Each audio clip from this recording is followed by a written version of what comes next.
The iron brand slipped from Josephine Walsh's trembling fingers, missing the calf's hide by inches and landing in the dirt with a dull thud that echoed her failure.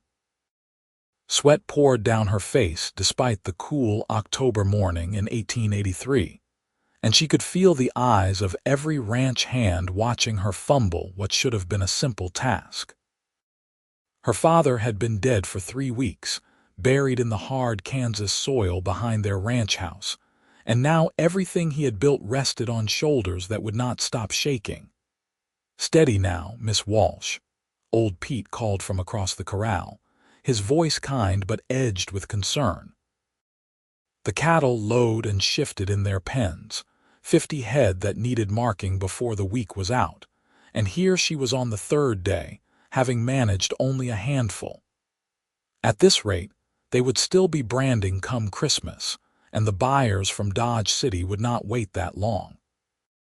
Josephine bent to retrieve the brand, blinking back tears that had nothing to do with the smoke rising from the fire. She was 22 years old, had helped her father run the Walsh Ranch since her mother passed when she was 16, and she had never felt more lost. The brand felt like it weighed 100 pounds as she lifted it back toward the flames. Her hands shook worse now, the tremor starting somewhere deep in her chest and radiating outward until she could barely grip the iron handle.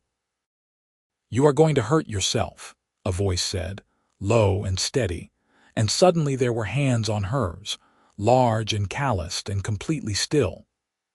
Josephine looked up into eyes the color of Kansas sky in summer, blue and clear and startling in their directness. The man who had spoken was tall, wore a black hat pushed back on dark hair, and had appeared as if from nowhere to stand beside her at the branding fire. "I can manage," she said, but even as the words left her mouth, the brand wobbled dangerously and his hands tightened over hers. "No shame in accepting help," he said. His voice had a roughness to it, like wind over prairie grass, but there was something gentle in his tone. "Nathan Larkin, I heard in town you might be hiring on hands for the season." "I cannot afford to hire anyone," Josephine said bluntly, because there was no point in pretending otherwise. The ranch accounts were stretched thin as piano wire and just as likely to snap. Her father had invested heavily in expanding the herd last spring, counting on good prices in the fall, and then a summer fever had taken him before he could see his gamble pay off. Nathan Larkin did not let go of her hands. Instead, he guided them, brand and all, toward the calf that Pete had roped and thrown. "Then I will work for room and board until the cattle are sold. We can talk wages after you see what the buyers pay." "That is a terrible business arrangement for you," Josephine said, but she let him steady her hands, let him guide the brand down to press against the calf's hide. The smell of burning hair and flesh made her stomach turn, but the mark was clean and true, a perfect W enclosed in a circle. The calf bawled and scrambled up when Pete released it, but the brand would mark it as Walsh property for life. "Maybe," Nathan said, finally releasing her hands. "But I have been riding for 3 weeks looking for work and winter is coming on. Room and board sounds pretty good right about now." Josephine studied him more carefully. He was young, perhaps 25 or 26, with the lean, hardened look of a man who had spent his life in the saddle. His clothes were worn but clean, his boots good quality though scuffed and dusty. A Colt revolver rode low on his right hip, and she could see the handle of a rifle protruding from the saddle on the roan horse tied to the corral fence. Everything about him suggested competence and capability, which made his offer even more suspicious. "Why would you work for nothing?" she asked. He looked at her for a long moment, and something in his expression shifted, became almost sad. "Because 3 weeks ago I buried my brother in Colorado, and he left behind a wife and 3 children with no money and no prospects." I sent them what I had and pointed them toward her family in Missouri. I know what it is like to try to hold things together when the world is falling apart." He paused, then added quietly, "And because you look like you need the help and I need the work. Sometimes things are just that simple." Josephine felt her throat tighten. She wanted to refuse, wanted to prove she could manage on her own, but the pile of unbranded cattle and her own shaking hands made that a lie she could not quite tell. "All right," she said, "but only until the cattle are sold. And if you think you can come in here and take over my ranch—" "Your ranch, Miss Walsh," Nathan interrupted, tipping his hat. "I am just here to help with the branding." By sunset, they had marked 15 more cattle, more than double what Josephine had managed in the previous 2 days combined. Nathan worked with an easy efficiency that spoke of years of experience, and he had a way with the animals that calmed even the most fractious steers. He did not talk much, but when he did speak it was with purpose, suggesting rather than ordering, always phrasing things as might want to or could try rather than should or must. The other hands responded well to him too.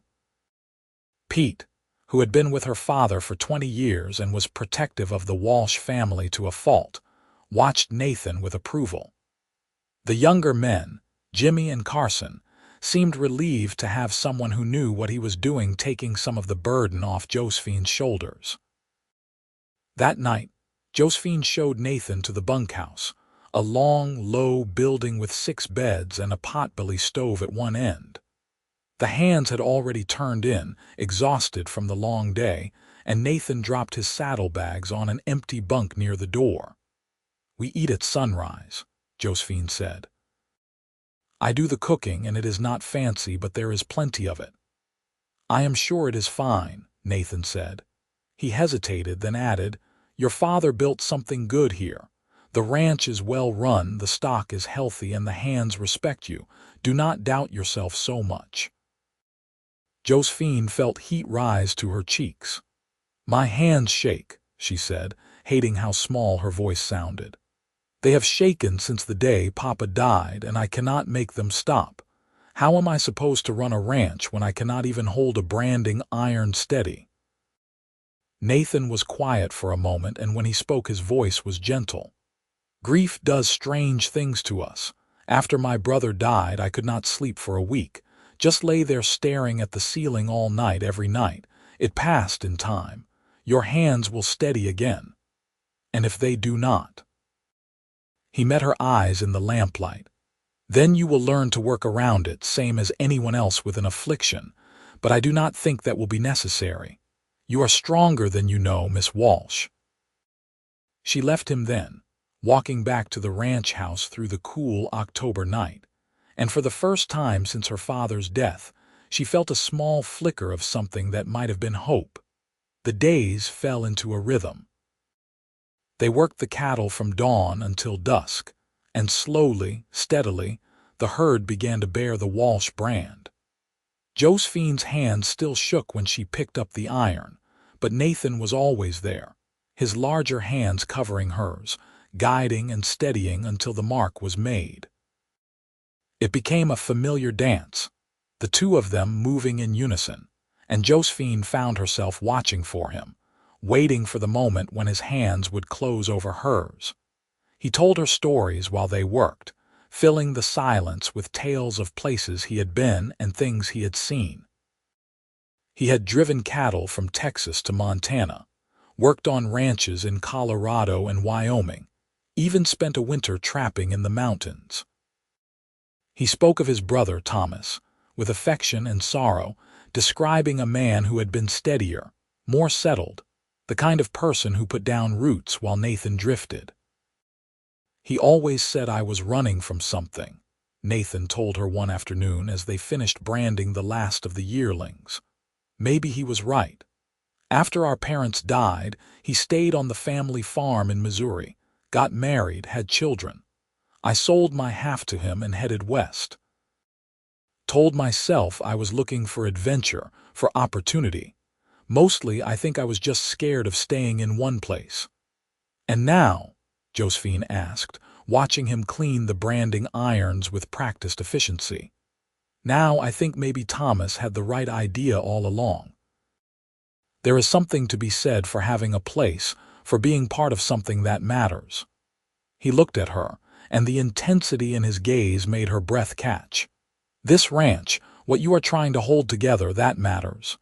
It was Papa's dream," Josephine said. "He came to Kansas right after the war, claimed this land when there was nothing here but grass and sky.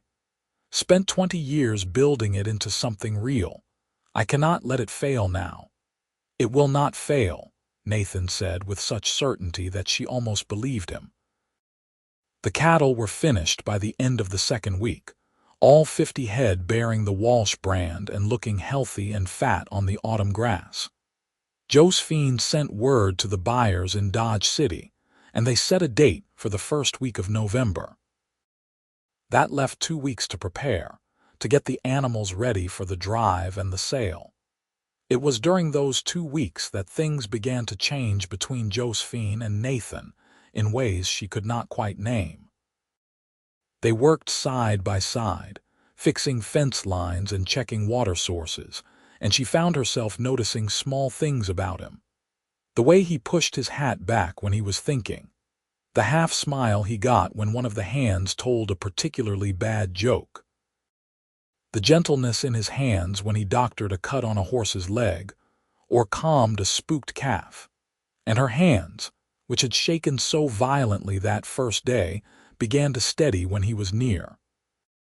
Not completely, not enough that she could manage the heavy work on her own, but enough that she felt less broken, less lost. One evening, after the hands had turned in and Josephine was washing dishes in the ranch house kitchen, Nathan knocked on the door frame. She turned to find him standing there, hat in his hands, looking uncharacteristically uncertain. "Come in," she said, wiping her hands on her apron. "Is something wrong?" "No, nothing wrong, I just wanted to." He trailed off, turning his hat in his hands. "I have been here almost 3 weeks now, and I realized I do not know much about you. Your father built this ranch. You help run it, but who is Josephine Walsh when she is not worrying about cattle and brands?" The question surprised her. Most men who worked on ranches did not care much about the inner lives of the women around them. They cared about food on the table and wages on time, and not much else. "I am not sure there is a Josephine Walsh beyond the ranch," she said slowly. "This place has been my whole life since Mama died. Cooking, cleaning, helping Papa with the books and the breeding records. I never minded it. I love this land, love the work, but sometimes—" She paused, not sure how much to reveal. "Sometimes," Nathan prompted gently. "Sometimes I wonder what it would be like to be something else, someone else. A woman in a town house with nice dresses and social calls. Someone who does not have dirt under her fingernails and the smell of cattle in her hair." She laughed, but it sounded bitter even to her own ears. "Foolish, I know. Not foolish," Nathan said. He stepped further into the kitchen, and the lamplight cast shadows across his face. "But I think you would hate it. I have known plenty of town women, Miss Walsh, and they always seem like birds in cages to me. You, though, you are meant for wide open spaces. You belong here on this land under this sky. Do not ever think that makes you less than those town women. It makes you more." Josephine felt her heart do something strange in her chest, a flutter and swoop that had nothing to do with grief or fear. "You barely know me," she whispered. "I know you work until your hands bleed and never complain. I know you care about your people, that Pete and Jimmy and Carson are not just hired help to you but family. I know you would rather fail trying to save your father's dream than succeed at something you did not believe in." He took another step closer. "I know that when you smile, which you do not do nearly often enough, it lights up everything around you. And I know that somewhere in the last 3 weeks, I stopped thinking about this as just a job and started thinking about it as something more." "Nathan," she said, and she meant it as a warning, as a way to stop this before it went too far, but it came out sounding like a plea. He closed the distance between them, reached out and took her hands in his. The same hands that had steadied her over the branding fire now held her gently, his thumbs stroking across her knuckles. "I know I have no right," he said quietly. "I am a drifter with no money and no prospects. You deserve someone established, someone who can offer you security and stability. But I cannot seem to stop myself from caring about you, Josephine Walsh. And I think maybe you feel something too." She did. God help her, she did. She had spent 3 weeks watching him, learning him, and somewhere along the way, her heart had decided it belonged to this quiet, competent man who had appeared out of nowhere and made her believe she could hold her world together. "I do," she admitted. "But Nathan, I cannot afford to lose focus right now. The sale is in 2 weeks and everything depends on getting a good price. After that, once I know the ranch is secure, after that we will talk," Nathan finished. "I can wait, Josephine. I have been drifting for years. I can wait a few more weeks." But he did not let go of her hands and she did not pull away. They stood there in the kitchen, the lamp burning low, and Josephine felt something in her chest ease, some tight knot of loneliness beginning to loosen. The next days were a study in sweet torture. They worked together, stood close together, and Josephine was constantly aware of Nathan in ways she had never been aware of anyone before. She noticed the way his shirt pulled across his shoulders when he lifted something heavy, the sound of his laugh when Jimmy told a story at dinner, the way he looked at her when he thought she was not paying attention, his eyes soft and full of something that made her pulse race. Her hands steadied more each day, until she could manage most tasks without his help. But she found herself seeking out reasons to work beside him anyway, to feel his presence near her, to hear his voice low and steady in her ear as he suggested or advised or simply talked about nothing important. The other hands noticed, of course. Pete gave her knowing looks, and Jimmy and Carson exchanged grins when Nathan offered to help her with some task she could easily have managed alone. But no one said anything, and for that she was grateful. 4 days before the buyers were due to arrive, a storm rolled in from the west, bringing cold rain and wind that rattled the windows and turned the ground to mud.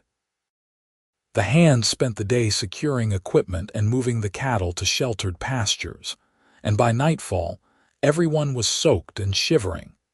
Josephine made hot coffee and beef stew, and the men ate in the bunkhouse, crowding around the potbelly stove to dry out. Nathan was the last to come in, having stayed out to make sure all the animals were accounted for, and when he finally stumbled through the door, he was drenched and shaking with cold. "Get those wet things off before you catch your death," Pete ordered, and Nathan nodded, too cold to argue. He stripped off his coat and shirt, and Josephine, who had brought over an extra pot of coffee, found herself staring at the expanse of his chest and shoulders, all lean muscle and pale skin marred by old scars that spoke of a hard life. He caught her looking and gave her a small, private smile that made heat rise to her cheeks despite the cold. She turned away quickly, busying herself with pouring coffee, but she could feel his eyes on her, and it made her hands shake again, though this time not from grief. That night, lying in her bed listening to the rain hammer against the roof, Josephine admitted to herself that she had fallen in love with Nathan Larkin. It was foolish and impractical and possibly the worst timing in the world, but there it was. She loved the way he steadied her, both literally and figuratively. She loved his quiet competence, his gentle humor, the way he treated her as an equal rather than some fragile thing to be protected. She loved that he had appeared when she needed him most, and had stayed when he had every reason to leave. And she thought, hoped, that he loved her too. The storm passed during the night, leaving the world washed clean and sparkling under a weak autumn sun. The buyers arrived right on schedule. 3 hard-eyed men from Dodge City who walked through the herd with Josephine and Nathan, examining the cattle with professional detachment. Josephine's hands shook as she showed them the breeding records, the careful notes her father had kept about bloodlines and weights and feed. Nathan stood beside her, close enough that she could feel the warmth of him, and when her voice wavered he stepped in smoothly, answering questions and pointing out the finer points of the Walsh stock. The negotiation took hours, the buyers trying to drive the price down while Josephine held firm, knowing that she could not afford to accept less than the cattle were worth. Her father had taught her well, had made sure she understood the market and the value of good stock, but it was hard to stay strong when the future of the ranch hung in the balance. Finally, as the sun was setting, they reached an agreement. The price was fair, perhaps even slightly better than fair, and when the head buyer counted out the money into her shaking hands, Josephine felt tears prick her eyes. "Your father would be proud," the buyer said gruffly. "He always ran an honest operation, and it looks like you are doing the same. We will be back next year if you have stock to sell." After they left, driving the cattle ahead of them toward Dodge City, Josephine stood in the empty corral and let herself cry. Not from sadness, but from relief so profound it felt like a physical weight lifting off her shoulders. The ranch was saved. She could pay off her father's debts, buy feed for the winter, maybe even hire on a permanent hand or two for next season. Nathan found her there, tears streaming down her face, and without a word he pulled her into his arms. She went willingly, pressing her face against his chest and letting herself be held, letting herself be weak for just this moment. His hand stroked her hair, and she could feel the steady beat of his heart against her cheek. "You did it," he murmured. "I knew you could." "We did it," she corrected, pulling back to look up at him. "I could not have managed without you, Nathan. The branding, the preparation, the sale today. You saved this ranch as much as I did." "I just steadied your hands," he said softly. "You did the rest. You did more than that." She reached up, cupping his face with one hand, marveling at how steady her fingers were. "You gave me hope when I had none. You made me believe I could survive this. You made me want to." His eyes darkened, and his hand came up to cover hers where it rested against his cheek. "Josephine," he said, and her name on his lips sounded like a prayer. "These last weeks, working beside you, getting to know you, I have felt more at home than I have in years, maybe ever. And I know I said I would wait, that we would talk after the sale, but I cannot wait any more to tell you that I love you. I love your strength and your stubbornness and the way you care about this land and these people. I love that you let me help you when you needed it and that you are learning to stand on your own again. I love you, and if you will have me, I want to stay, not as a hired hand but as something more." Joy bloomed in Josephine's chest, bright and warm and almost painful in its intensity. "I love you too," she said. And then she was rising on her toes and he was bending down, and their lips met in a kiss that was both gentle and fierce, full of all the emotion they had been holding back. When they finally broke apart, both breathing hard, Nathan rested his forehead against hers. "Marry me," he said. "Let me be your partner, your husband. Let me help you build this ranch into something even greater than your father dreamed." "Yes," Josephine said, laughing and crying at the same time. "Yes, Nathan Larkin, I will marry you." They married in Salina 3 weeks later, in a small church with Pete and the Hands and a few neighboring ranchers in attendance. Josephine wore her mother's dress, altered to fit, and Nathan wore a new suit that he purchased with his share of the cattle sale profits. They spoke their vows with steady voices and steady hands, and when the preacher pronounced them husband and wife, Nathan kissed her with such tenderness that Josephine felt her heart might burst. The winter that followed was hard, with bitter cold and heavy snows, but Josephine and Nathan faced it together. They worked side by side through the frozen months, caring for the remaining stock, planning for the spring breeding season, slowly transforming the ranch from something built by one man into something shared by two. Nathan proved to be brilliant with horses, and he suggested they expand beyond cattle, breeding and training saddle horses for the growing towns scattered across Kansas. Josephine threw herself into learning everything she could about horse breeding, and together they purchased 3 good mares and a quality stallion with some of the money from the cattle sale. On cold winter nights, they lay together in the bed that had been her father's, and Nathan told her more about his life, his family, his years of wandering. She learned that he had been searching for something he could not name, a place to belong, a purpose beyond the next job or the next town.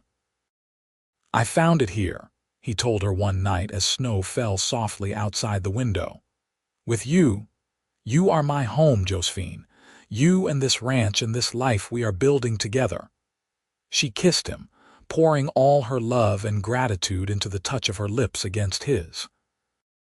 Her hands, which had shaken so badly the day they met, were steady now, strong enough to hold him, to build a life, to shape a future. Spring came early in 1884, and with it came new life to the Walsh ranch. The mares foaled, producing 3 healthy colts that Nathan immediately began gentling and training. The cattle that had been kept over the winter were ready for breeding, and Josephine selected the best stock, building a herd that would be the envy of the county.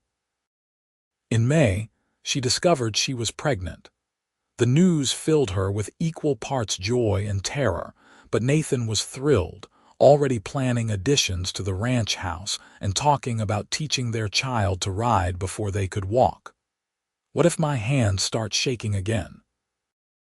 Josephine asked one night, one hand resting on her still flat stomach. "What if I cannot hold our baby steady?"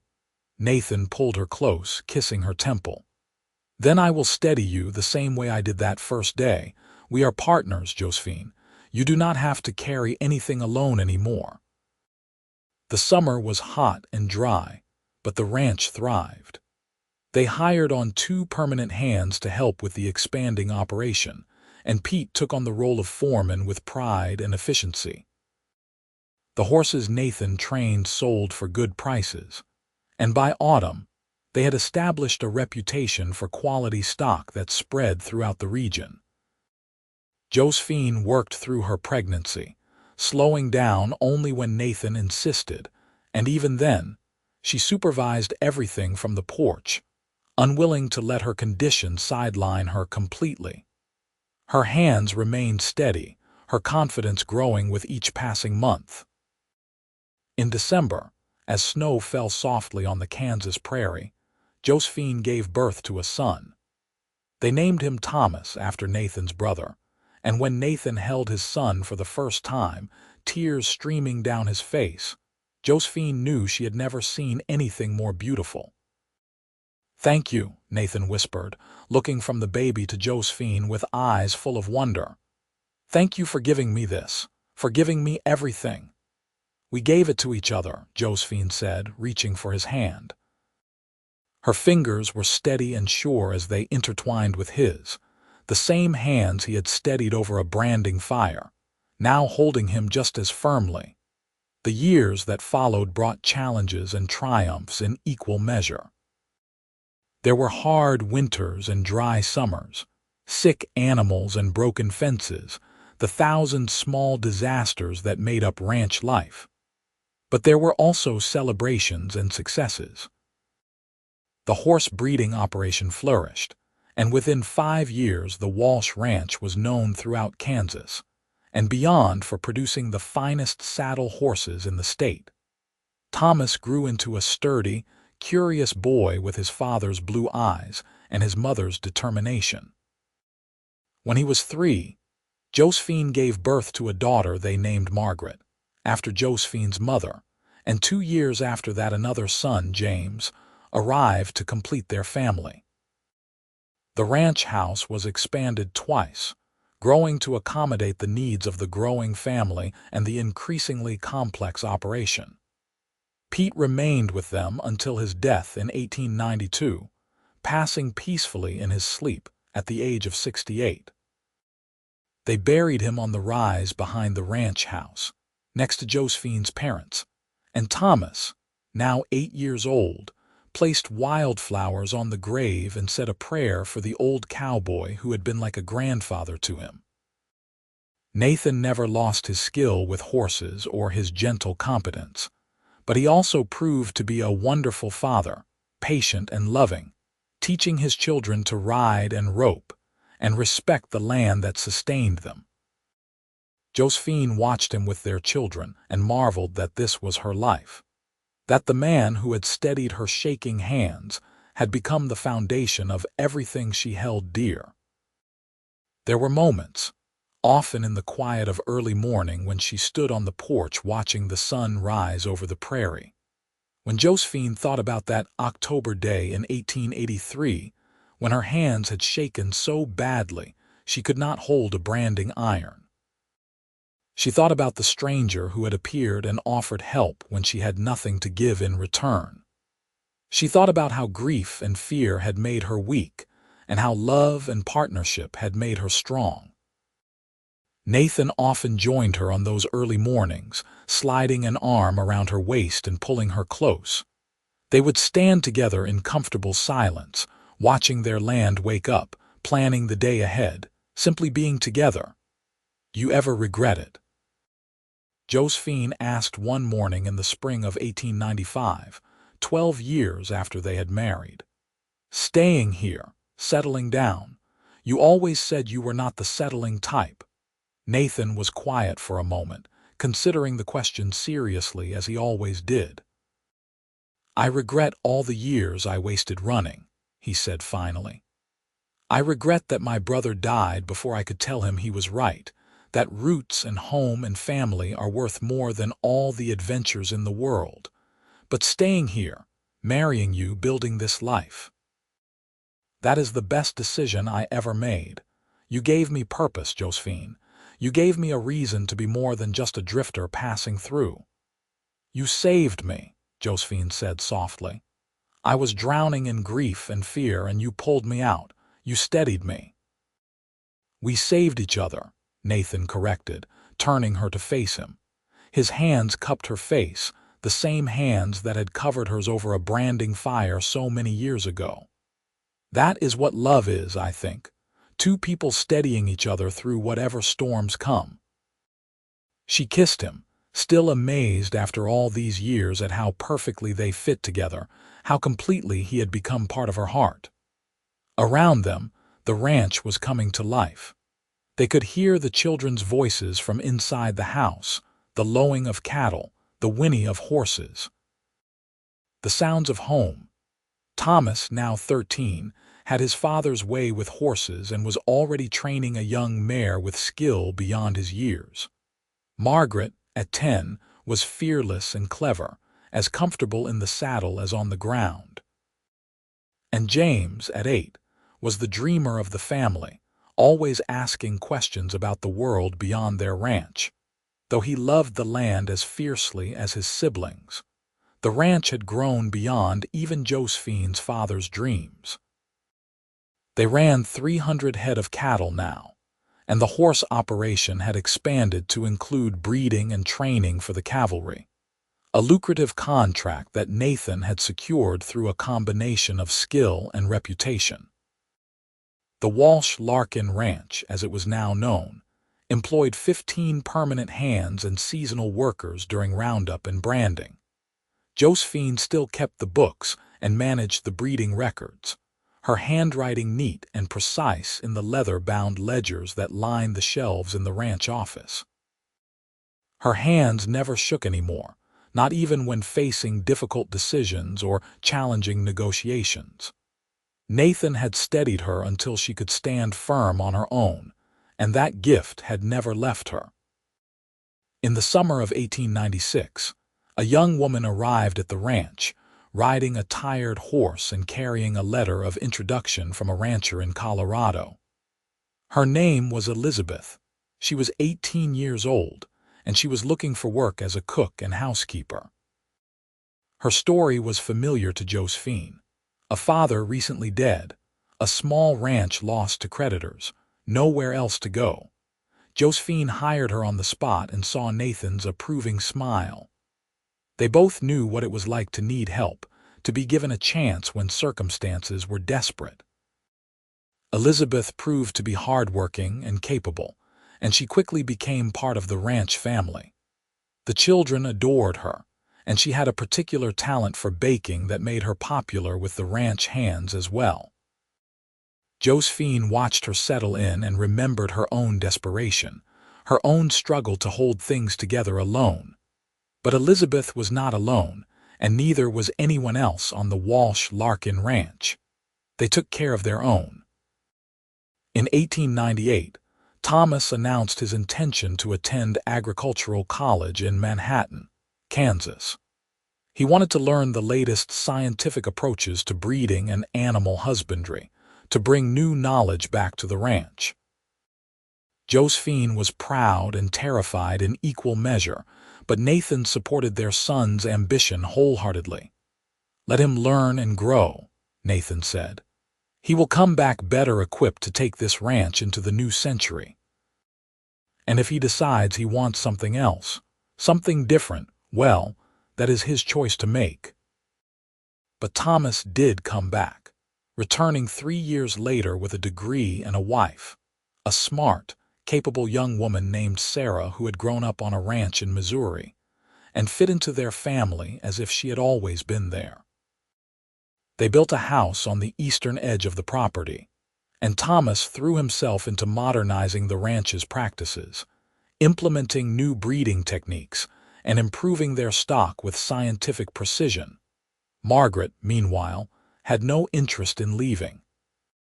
She married one of the ranch hands, a steady young man named David who treated her like a queen and worked harder than anyone Josephine had ever seen. They took over the horse training operation, expanding it further and establishing a reputation that brought buyers from as far away as California. James was the one who left for good, heading east to attend university and eventually becoming a lawyer in Topeka. He visited often, bringing his wife and, eventually, his children to spend summers on the ranch. And though his life took a different path, he never lost his love for the land where he had grown up. Josephine and Nathan watched their children build their own lives with pride and satisfaction. They had created something lasting, something that would continue beyond them, and that knowledge brought deep contentment. In 1905, on a cool October evening 22 years after Nathan had first steadied Josephine's shaking hands, they stood together in the same corral where they had branded cattle all those years ago. The ranch stretched out around them, prosperous and thriving, filled with family and purpose and love. "You remember the first time we stood here?" Josephine asked, leaning against Nathan's solid warmth. "Every detail," Nathan said. "You were trying so hard to be strong, to prove you could manage alone, and I was a drifter with nothing to offer but a pair of steady hands." "You offered everything," Josephine corrected. "You offered hope and partnership and love. You offered yourself, and that was more than enough." Nathan turned her to face him, and even after 22 years of marriage, the look in his eyes could still make her heart race. "I love you, Josephine Larkin. I loved you when you were struggling to hold a branding iron. I loved you when you said yes to marrying me. I loved you when you gave me children and built this empire beside me, and I will love you until the day I die and beyond." Tears slipped down Josephine's cheeks, but they were happy tears, grateful tears. "I love you too. You steadied me when I was shaking, and you never let go. You kept your word, Nathan Larkin." He kissed her as the sun set over the Kansas prairie, painting the sky in shades of gold and crimson. Around them, the ranch hummed with life. Children's laughter from the main house, the soft sounds of horses settling for the night, the distant lowing of cattle. The sounds of a dream fulfilled, a legacy secured, a love that had endured and would endure. The years continued to pass, bringing changes both welcome and challenging. The new century brought automobiles and telephones, modern conveniences that slowly made their way even to rural Kansas. The ranch adapted and evolved, incorporating new technologies while maintaining the core values that had sustained it for decades. In 1910, Josephine became a grandmother for the first time when Thomas and Sarah welcomed a daughter. Margaret and David followed with a son the next year, and the ranch house once again echoed with the sounds of young children. Josephine delighted in her grandchildren, teaching them to ride and sharing stories of their grandfather Walsh and the early days of the ranch. Nathan, now in his 50s, had silver threading through his dark hair, but he was still strong and capable, still the steady presence that had first drawn Josephine to him. He doted on his grandchildren with the same patience and love he had shown his own children, and watching him teach his grandson to gentle a colt, Josephine felt her heart swell with gratitude for the life they had built together. The ranch continued to prosper through the 1910s, weathering economic fluctuations and the distant rumblings of war in Europe. When the United States entered the Great War in 1917, the demand for horses and beef increased dramatically, and the Walsh-Larkin ranch found itself busier than ever. James, now a successful lawyer, helped navigate the complex government contracts, while Thomas managed the greatly expanded cattle operation. Margaret and David focused on breeding and training cavalry mounts, producing horses that were shipped east to be part of the war effort. It was a bittersweet time, prosperity born from global conflict, and Josephine prayed nightly for the young men fighting overseas, many of them sons of neighboring ranchers, boys she had watched grow up. The war ended in 1918, and the ranch gradually returned to its peacetime rhythms. By then, Josephine and Nathan had 7 grandchildren, ranging from a newborn to an 8-year-old, and the extended family gathered often for Sunday dinners and holiday celebrations. Josephine, now in her late 50s, had become the matriarch of not just her own family but of the entire community. She was known for her business acumen, her fair dealing, and her generous spirit. Young women starting out on their own often came to her for advice, and she gave it freely, remembering her own desperation and the cowboy who had offered help when she had nothing to give in return. Nathan, too, was respected throughout the region. His skill with horses was legendary, and ranchers came from hundreds of miles away to purchase Walsh-Larkin stock or to seek his advice on training and breeding. But despite his success and reputation, he remained the same quietly competent, gentle-spoken man he had always been. In the evenings, after the work was done and the grandchildren had been tucked into bed, Josephine and Nathan would sit on the porch they had expanded and improved over the years, watching the sun set over land they knew intimately, land they had worked and loved and protected. "We have been blessed," Josephine said one evening in the summer of 1920. "More blessed than I ever imagined possible on that day when my hands were shaking and the world seemed to be ending."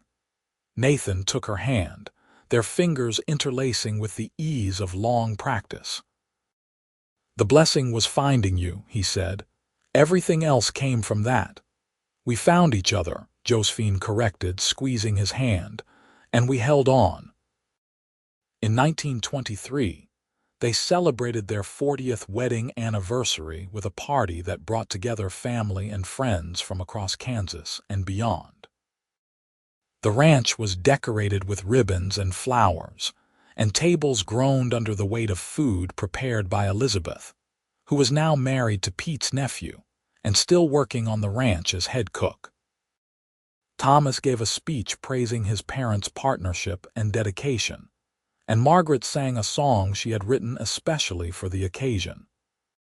James traveled from Topeka with his entire family, and even some of the old hands who had long since retired came back to celebrate with the couple who had built something extraordinary.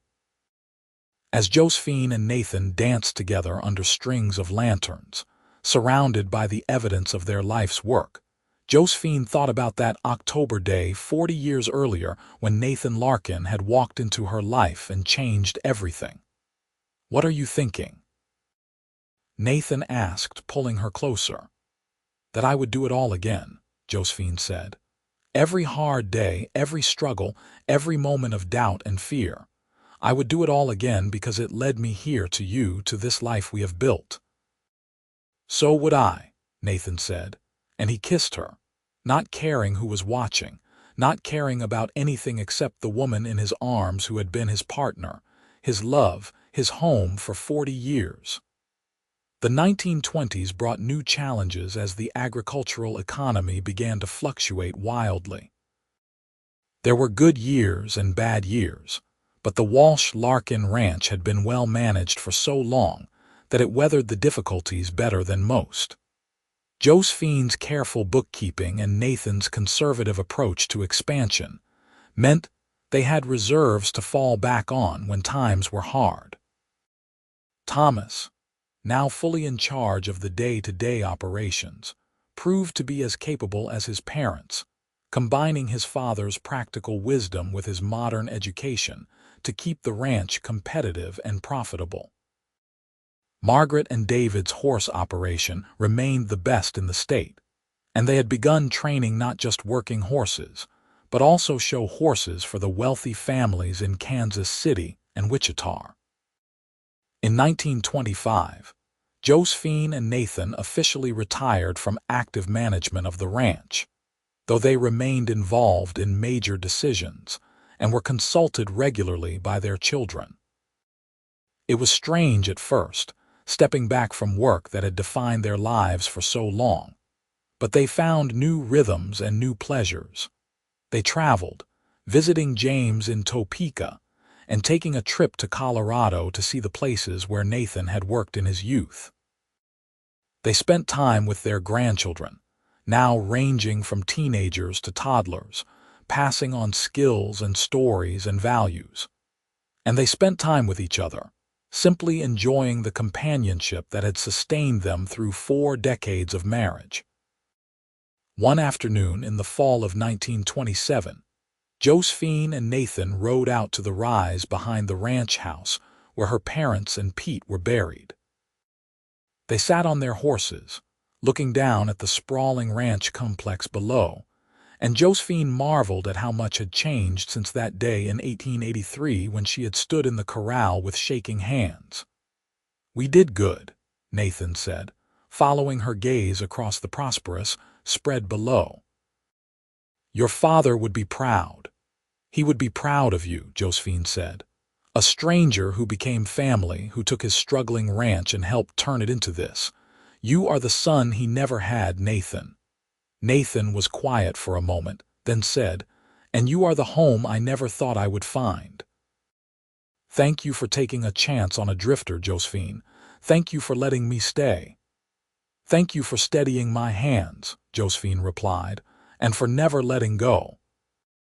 They rode back to the ranch house as the sun began to set. 2 people who had faced life's challenges together and emerged stronger for it.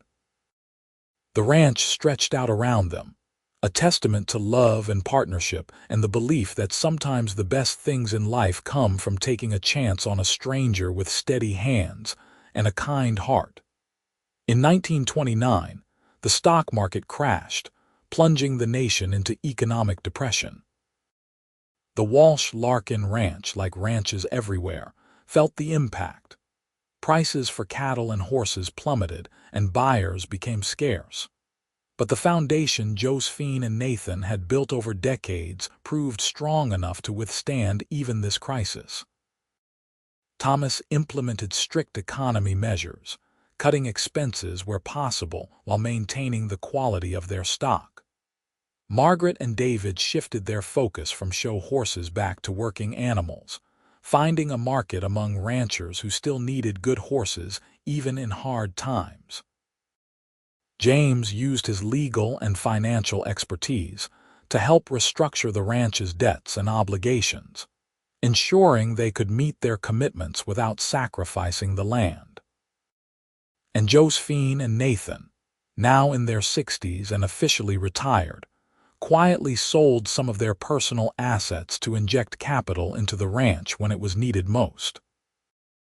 They did not tell their children, did not want gratitude or recognition, simply did what needed to be done to protect what they had built together. The 1930s were difficult years, the Depression compounded by drought and dust storms that turned the prairie into a wasteland. Ranches failed all around them, families giving up and moving away, looking for better prospects elsewhere. But the Walsh Larkin Ranch held on, adapting and enduring, supporting not just their own family but their employees and neighbors as well. Josephine started a community garden, teaching women how to can and preserve food to stretch scarce resources. Nathan worked with other ranchers to share equipment and labor, creating cooperative arrangements that helped everyone survive. Their children followed their example, finding ways to help and support their community even when their own resources were stretched thin. By the end of the decade, when rain finally returned and the economy began to slowly recover, the Walsh Larkin Ranch stood as a symbol of resilience and determination. They had lost some land, sold off some stock, tightened their belts and made sacrifices, but they had survived. And in surviving, they had proved that the foundation built on love and partnership and steadiness could withstand even the worst storms.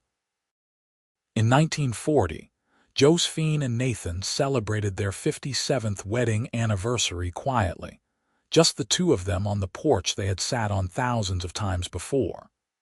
They were both in their late 70s now, slowed by age but still sharp-minded and engaged with the world around them. 57 years, Josephine said, marveling at the number. More than half a century since you walked into that corral and offered to help a desperate woman with shaking hands. Best day of my life, Nathan said. His hair was white now, his face lined with age, but his eyes were still the same clear blue that had captivated her all those years ago. Well, second best. The best was when you married me. Josephine laughed, the sound carrying across the evening air. We have had a good life, Nathan Larkin. Better than I ever dreamed possible. It is not over yet, Nathan said, squeezing her hand. We still have time. And they did. They had another 3 years together. 3 years of watching their grandchildren grow and their great-grandchildren be born. 3 years of seeing the ranch fully recover from the Depression and begin to thrive again. 3 years of sitting on the porch in the evenings, hands clasped, watching the sun set over the land they loved. Nathan died peacefully in his sleep in the spring of 1943, at the age of 85. Josephine woke to find him still beside her, his face peaceful, his hand still holding hers even in death. She sat with him for a long time, saying goodbye to the man who had steadied her 60 years earlier and had never, ever let go. They buried him on the rise behind the ranch house, next to the graves of her parents and old Pete, overlooking the ranch he had helped build. The entire community came to pay their respects, hundreds of people whose lives had been touched by Nathan Larkin's quiet competence and gentle kindness. Josephine stood at the graveside, her children and grandchildren around her, and she did not cry. She had cried enough in the days since his death, had mourned in private the loss of her partner, her love, her home. Now she stood steady, her hands clasped in front of her, and she thanked God for the gift of 60 years with a man who had loved her completely. She lived another 7 years, remaining sharp and engaged until the end. She saw the end of the Second World War, saw her grandchildren return from service overseas, saw the beginning of a new era of prosperity for the ranch and the nation. She held her great-great-grandchildren and told them stories of the old days, of branding cattle with shaking hands and the cowboy who had steadied them and never let go. Josephine Walsh Larkin died in the summer of 1950 at the age of 89, surrounded by family. Her last words were, "I am coming, Nathan," and she died with a smile on her face, ready to be reunited with the man she had loved for more than 6 decades. They buried her beside Nathan on the rise, and the entire state of Kansas seemed to mourn the passing of a woman who had become a legend. She had started with nothing but a failing ranch and shaking hands, and she had built an empire. But more than that, she had built a family, a legacy of love and partnership and steadiness that would endure for generations. The Walsh-Larkin Ranch continued to thrive, passed down through the family, each generation building on what had come before. Thomas's children and grandchildren modernized and expanded, incorporating new technologies while honoring the traditions and values that had sustained the ranch for nearly a century. On the rise behind the main ranch house, 4 graves stood in a row: Josephine's parents, Pete, Nathan, and Josephine herself. Visitors to the ranch often walked up to pay their respects, drawn by the story of the woman with shaking hands and the cowboy who had steadied them. And if you stood there on a quiet evening, watching the sun set over the Kansas prairie, you could almost feel their presence. 2 people who had found each other in desperate circumstances and built something extraordinary. 2 people who had proven that love, partnership, and steadiness could overcome any obstacle, weather any storm, and create a legacy that would endure forever. The story of Josephine and Nathan became family lore, told and retold at gatherings and celebrations. The grandchildren and great-grandchildren heard about that October day in 1883, when Nathan Larkin appeared out of nowhere and offered help to a woman who had nothing to give in return. They heard about shaking hands steadied over a branding fire, about quiet courtship and deep love, about a partnership that had lasted 60 years and changed countless lives. In 1983, exactly 100 years after Josephine and Nathan first met, the family held a centennial celebration on the ranch. Descendants came from across the country, more than 200 people who could trace their lineage back to that cowboy and that rancher's daughter who had taken a chance on each other. They gathered on the rise by the graves, and the current patriarch, Thomas's grandson, told the story one more time. He told about shaking hands and steady ones, about love found in desperate times, about a legacy built on partnership and faith and determination. "They gave us more than land and cattle and horses," he said, his voice carrying across the assembled crowd. "They gave us an example of what love looks like, what partnership means, what it takes to build something that lasts. Every one of us standing here exists because a woman with shaking hands accepted help from a stranger, and that stranger chose to stay. We are their legacy, and we honor them by living the values they embodied." As the sun set that evening, painting the Kansas sky in brilliant colors, the family stood together on the land that Josephine and Nathan had loved and protected and nurtured for 6 decades. And if you listened closely, you might have heard the echo of laughter, the whisper of voices, the sound of 2 people who had found their home in each other and had never, ever let go. Their story did not end with their deaths. It lived on in every generation that followed, in every marriage built on partnership and mutual respect, in every moment when someone reached out to steady another person's shaking hands. It lived on in the land itself, in the cattle that still bore the Walsh brand, in the horses that still carried the bloodlines Nathan had so carefully cultivated. And it lived on in the hearts of everyone who heard the story, and understood that sometimes the greatest love stories are not about grand gestures or dramatic declarations, but about showing up, offering help, and choosing to stay. About steadying someone when they are shaking, and never, ever letting go.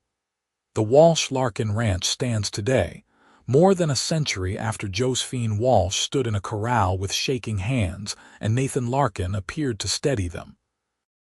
It is still family-owned, still thriving, still a testament to what two people can build when they face the world together. And on the rise behind the main house, 4 graves remind everyone who sees them that the best things in life often come from the simplest acts of kindness, from offering help when it is needed most, and from love that endures beyond time itself.